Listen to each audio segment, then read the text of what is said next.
Virtual Dining Concepts is now the largest operator of virtual restaurant brands. A virtual brand is a concept that operates only for digital channels and does not operate a typical storefront. It usually operates inside other restaurants or inside ghost kitchens or even inside convenience stores.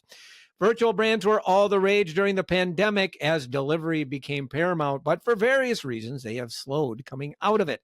Some of them have been quite successful and others not so much. We talk about how virtual brands can ensure the restaurants they work with produce quality food. We discuss whether they should open more brick and mortar locations. We ask about virtual dining concepts' relationship with MrBeast Burger, currently embroiled in litigation. And we talk about what makes a good virtual brand partnership and whether anything has changed more recently. This is a fascinating discussion about a fascinating topic, so please check it out. All right, I'm here with Robbie Earl. Robbie, welcome to the podcast. Jonathan, thanks so much for having me. It's great to see you again. Nice to see you. So, all right, tell me a little bit about virtual dining concepts and how that got started. Well, we're about 4 years old now, but the seedling of the idea is probably much older than that. I'd say take about 8 years. And myself, my father, who's a renowned restaurateur, and one other person, Trish Giordano, who's his chief marketing officer, are the three co-founders. And we got together, saw that the digital dining industry was exploding, delivery was exploding, and we said, how do we capitalize on this, not just for ourselves, for our own stores, but for the rest of the industry as well? So Virtual Dining Concepts was born. We tooled around with some ghost kitchen models in the beginning and landed on where we are now, which is we license different concepts to existing food service operators and restaurants all around the country and around the world. Mm-hmm. So how does it work? How does do you come up with the ideas? Does somebody bring them to you, or how does that work? A bit of a combination. We work with world-class celebrities and talent to form concepts that bring new audiences to your doorstep. Some of those are NASCAR. Some of those are Barstool. Other ones that we have coming up pretty shortly is a partnership with Major League Baseball. And what we do is we take those IPs, we come up with a concept that fits easily with your existing SKUs, gives a little bit of novelty to the customers as well. And we put that in your brick and mortar restaurant. We do it in various capacities, from cuisine to demand, all the way to talent and interest and connecting the dots. Tell me about, let's give it an example. How did the Barstool idea come up with? How did that idea? So that's actually a fascinating story because it started off with us not launching successfully. And we quickly pivoted and turned it into probably our highest grossing, best concept at the moment. And the way that worked is we got together with the talent. We understood them and their platform. They're one of the largest sports podcasts in the world. They attract massive college audiences, massive late night diners. And we sort of started throwing things against the wall of, what's of interest to you and what from a cuisine standpoint is a white space in the delivery space that is something we could capitalize on. And we landed on cheesesteaks. There's a number of cheesesteak chains out there that are incredible and doing an awesome job. And we wanted to bring a delivery-only cheesesteak to the market. And it's done incredibly well so far. Mm-hmm. Do you have a pretty good idea of what works in a virtual brand now versus 4 or 5 years ago? I would say we're always still learning, as is everyone in every industry and this industry especially. But we have a lot of knowledge, a lot of understanding. We've had our fair share of mishaps. We just went through a revamp of our brands, cut down to 10 brands now only. Hope to get it back up to around 15 again soon. But we have this criteria for getting to 200 stores per brand at minimum, making sure it has strong ops metrics, strong quality metrics, strong performing cuisine.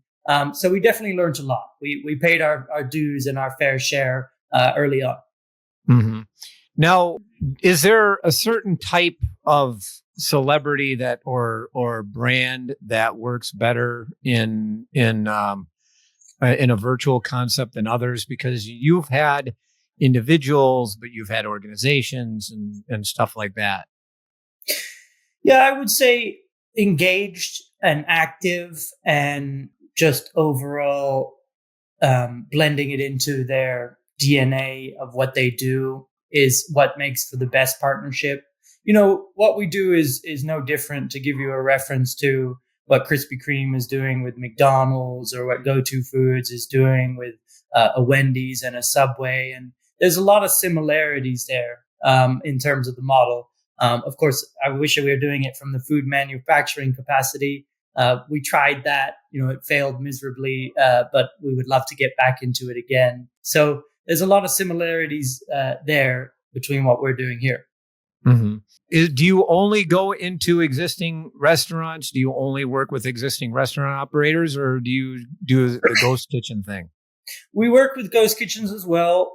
We work with some high quality C stores as well, some large partners. We work with big enterprise groups. We work with mid-market groups, and all the way down to SMBs.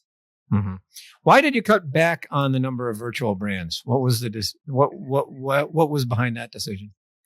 It was interesting. These were well-performing brands from a metric standpoint, but the interest, as we spoke to more people in the industry, of what they were looking for their kitchens, and what they ultimately wanted to do with their delivery business, it wasn't exactly aligned with. So we needed to attract a lot of attention very fast to the space as a whole. And we do see ourselves as a champion for the rest of the industry and virtual brands. So we had to go out wide with a number of names. And, when working with YouTubers and others like that, it was pretty hard to explain the concept to restaurateurs. The biggest question I got was, what was YouTube? When we were launching MrBeast Burger in the early days. And so that was how the conversation started. And some of the comparisons between some of the older talent helped us get across that line and ultimately prove out sales and value for the concept and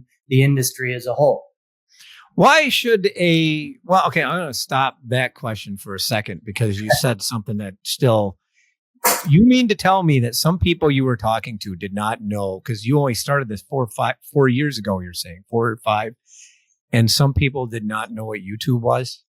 I'm probably extrapolating that a little bit, but it was a question that was asked at the time by some people. And there's a lot going on in a restaurant, a lot going on in the industry. It's hard to keep up with the changing landscape of delivery and, one more thing. But a lot of them had kids, a lot of them had grandkids who were familiar with the subject. So it was a good starting point for us, but a fascinating thing to overcome. All right, back to my question. Why should a restaurant operator add, whatever, I don't know what you're made, why should somebody add a virtual brand? Why would they do that? Well, I think in the industry, we're all guilty of wanting more sales, higher profits, blended margins. And after we've maximized everything internally, there's only so much else that we can do. So we were really created on the basis of there's spare capacity. And we want to unlock that spare capacity and help restaurants utilize their fixed costs. So everything that we do is about adding value back into restaurants, attracting new audiences now, bringing those new audiences into store. And so it's another alternative. We focus, 100% on the digital world at the moment, and we're looking more and more how we can get involved with the physical storefronts. And so if you want new customers, if you want new audiences, if you want more revenue, if you want to maximize certain day parts, we're the perfect partner for you. How much sales does a typical virtual brand these days add to a restaurant? Yeah, that's a good question. So we strive to hit the goal of at least 1,000 per week per store. And that we have seen averaged across a number of our concepts can get pretty high. And then it ebbs and flows, just like the industry does, with peak times and off peak times and off months and on months.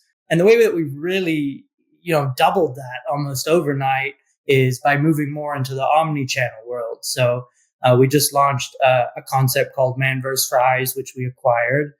Incredible entrepreneur Bill Bonhurst. And I'm probably getting ahead of myself because we'll talk about that a little bit later. but we've also gone on the menu in store. And what that's enabled us to do is increase sales by 100%, 150%. Another example is, we've taken Buddy V's cake slice, and that's on the menu at Chuck E. Cheese and a number of other concepts. And you see similar lifts by taking this omni-channel approach. Do you see that going forward? Because one of the concerns that I have with virtual brands, frankly, is that you're really limiting your market. If we're being generous, third-party delivery is what? 5 to 10% of industry, some number like that. Is it 5, 10? Is it 15 though? I mean, I feel like it's, well, I guess all depends on whether it will depend on whether we're still talking about, a minority of the industry. And then, it's growing, to be sure, it is definitely growing. We see the numbers, but it's also impossible to see how, it's unclear about how big that growth is. In any event, you're still talking, even if we're saying 15%, you're still saying 85%. 85% of the potential business out there is not there for you. And so is that, or is the plan to do more of that sort of thing? I mean, do you have more brick and mortar plans? What are you doing from that standpoint? A lot of subjects to unpack. I think there were three main questions, so I'll try and answer each one. But our core mission remains to help restaurants and add value to restaurants. Yes, there's a massive larger part of the pie we're missing out on. Delivery is exponential, as we've all seen. It has massive growth. COVID was an accelerator for that.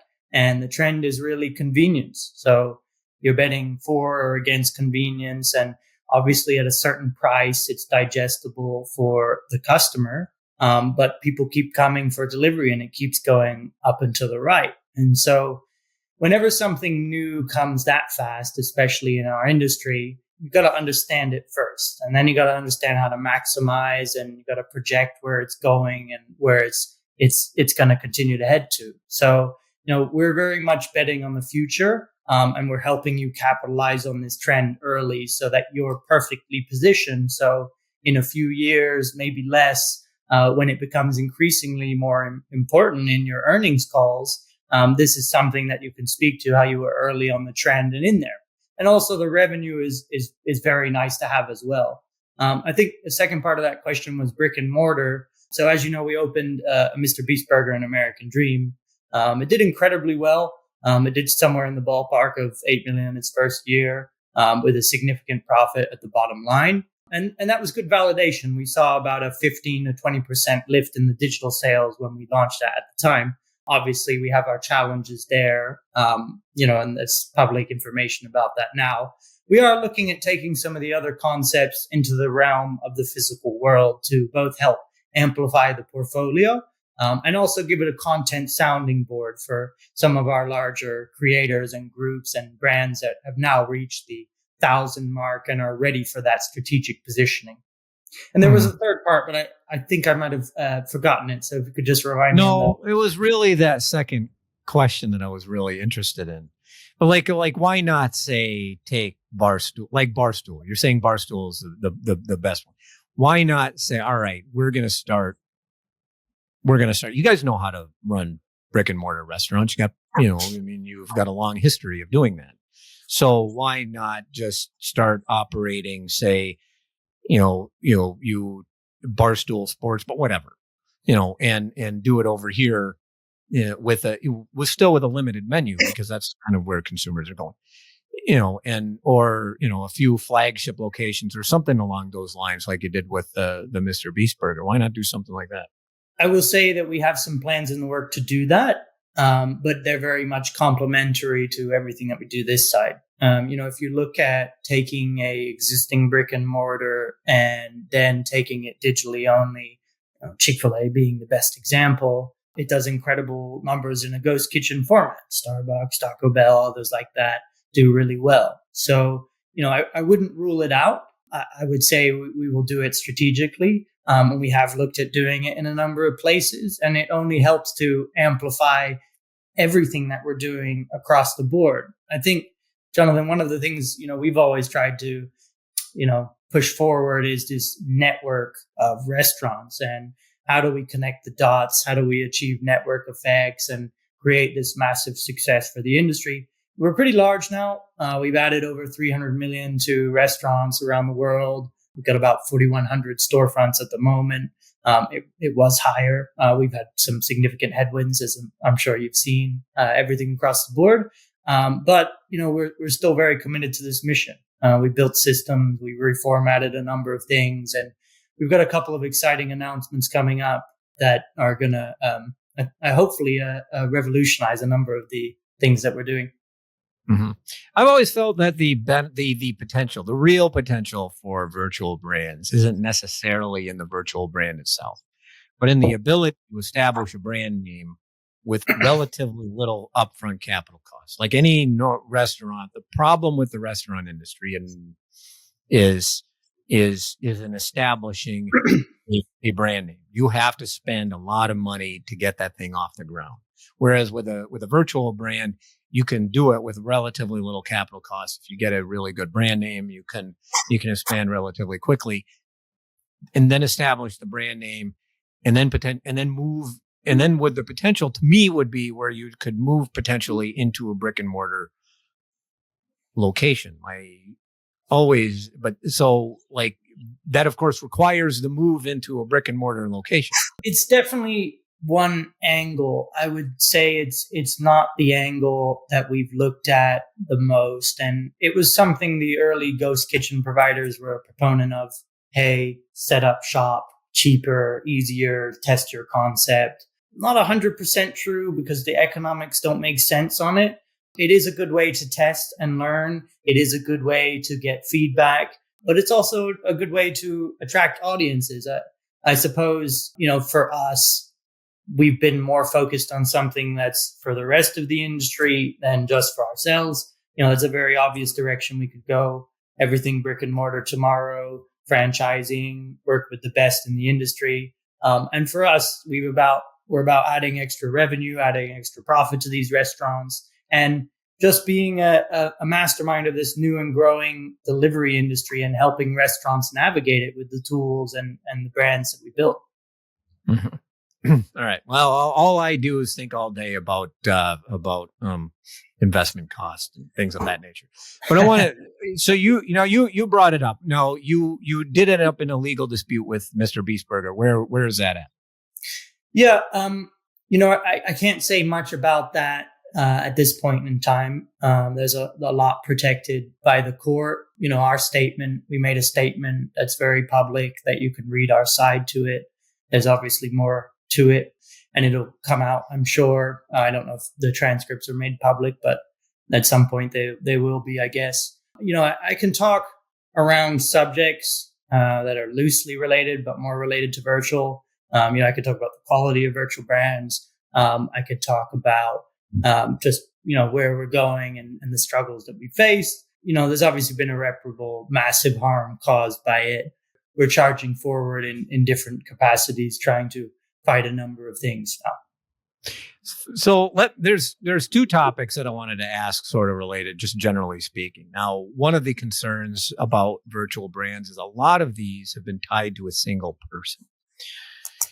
And when you tie a brand name to a single person, you are at the whim, whether he's right or wrong, whatever. MrBeast is right or wrong, whatever the outcome of that, you're still tied to that one person.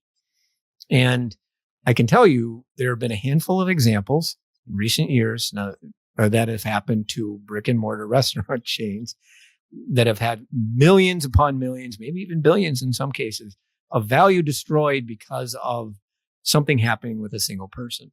Has that changed? Has this experience at all changed your mind about the types of partnerships you reach with? Is that the reason why you might be more inclined to go with a Barstool Sports or a Major League Baseball rather than Bob the YouTube guy? It's an interesting question. I would say that's a very hard question for me to answer honestly and openly. But I do believe in working with talent. I do believe in working with IPs. Believe in working with existing restaurants and concepts that work in the delivery space. And whatever works for restaurants and whatever can maximize their sales opportunity, we're interested in. Mm-hmm. All right, so let's talk about the quality issue, which was basically the issue at the heart of the MrBeast thing, or at least the what was said to be the issue. How do you ensure that the companies running these brands are providing a good quality product?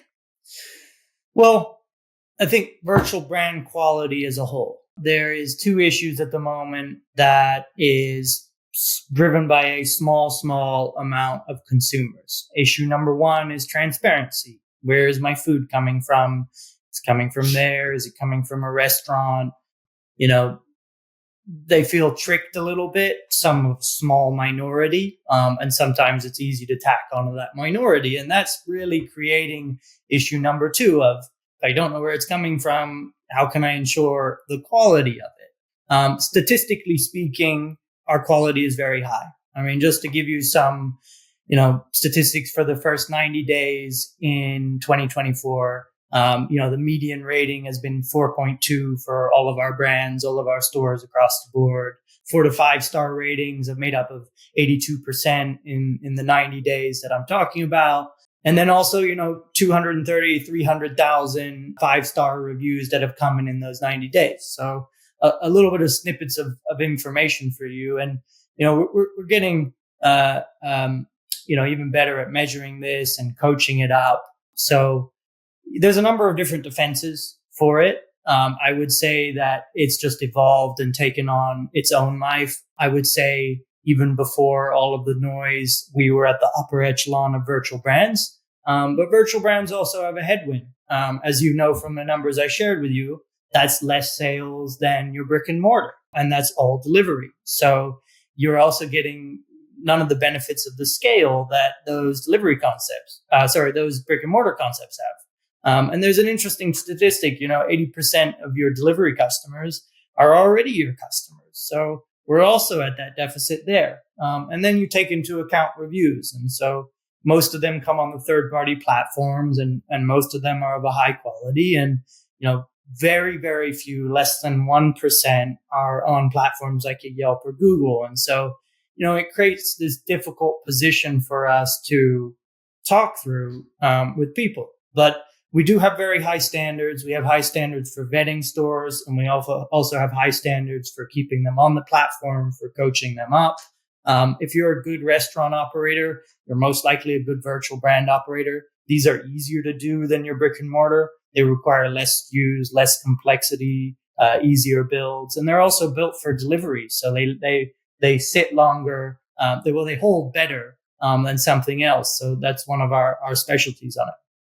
But you're still relying fully on delivery without having that brick and mortar establishment means that you are at the whims of probably the lowest quality service mechanism, which is delivery. I mean, the amount of time you are at the whim of a third-party delivery provider getting that food to the consumer as fast as possible in as high a quality as possible. You're not really getting the benefit, I guess Wingstop, just throwing out there. On occasion, I am going to go to Wingstop, bring my wings home, and then eat them. Or no, that's probably a bad example. Actually, I might go to Buffalo Wild Wings, eat the wings on site, and I will get the benefit of freshly made wings, and that will give that restaurant maybe a higher quality halo. Whereas if you're only doing third party delivery, you're not getting the benefit all the time. To me, at least in theory of that, customer that has tried it on site and tasted it when it was freshest. I think, you're 100% right.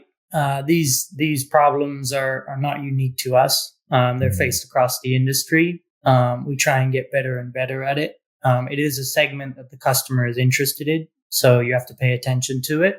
And we are always going to continue to evolve and improve where we can. And nobody's ever perfect, so we'll keep going on it. The omni-channel approach has been interesting for us. We do offer pickup in a number of locations. So just like the example you gave there, it gives you the better experience, better delivery experience, pickup experience. We do offer on menu, and we're also, looking at going on core menus. So where you have your core brick and mortar digital channel, which is additional sales for you outside of the third parties, you can have us listed there. And we hope that's going to help with all of the above, including the transparency topic, where how do we bridge the gap? Because we're proud of working with the restaurants we work with. We're not trying to hide anything. We were never trying to hide anything. If anything, we want to champion them. If anything, we want to bring customers back into their door for all of those great IPs and talents that we've talked about.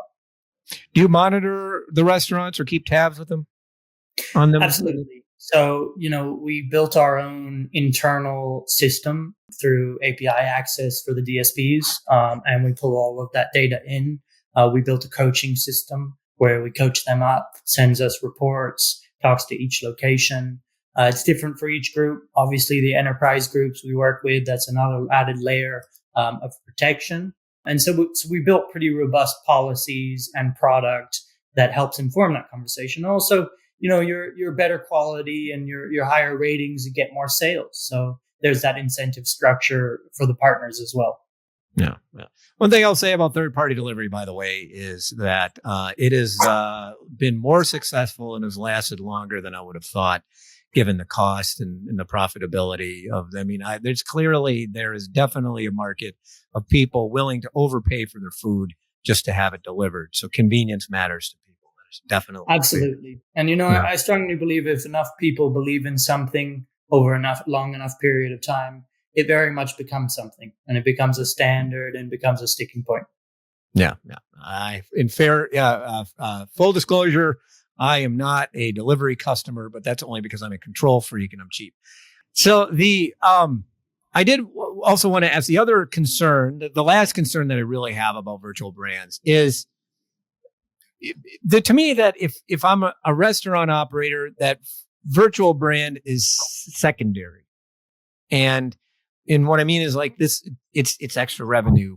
It's secondary. It is not my core operation.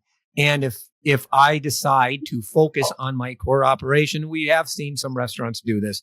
They have started to move away from virtual brands to focus on their core menu. Then it becomes sort of secondary or sort of brands. What do you say to that? And how do you guard against essentially your brands being treated like sort of second-class citizens in the kitchens that they use them? I think two things there. We really try and ingrain the brand into the organization we're working with, so that it's not an afterthought, that it's at the forefront. And part of that is omni-channel. Other parts of that are just coaching and different programs we put in place to work with the team members. And so that's the first part of it. The second part of it, everything needs care. And so if you don't care about something, it's not going to do as well as you want it to. So these are easier than your brick and mortar. It's not as complex. We have purpose built these around the limited service model and around the Sweet Greens, the McDonald's of the world. How do you simplify the expertise needed and the time needed on these? I think you'd be hard pressed to find anyone that says this is harder to do than everything else that we're doing in the restaurant. So it is a lot simpler from that standpoint. Mm-hmm.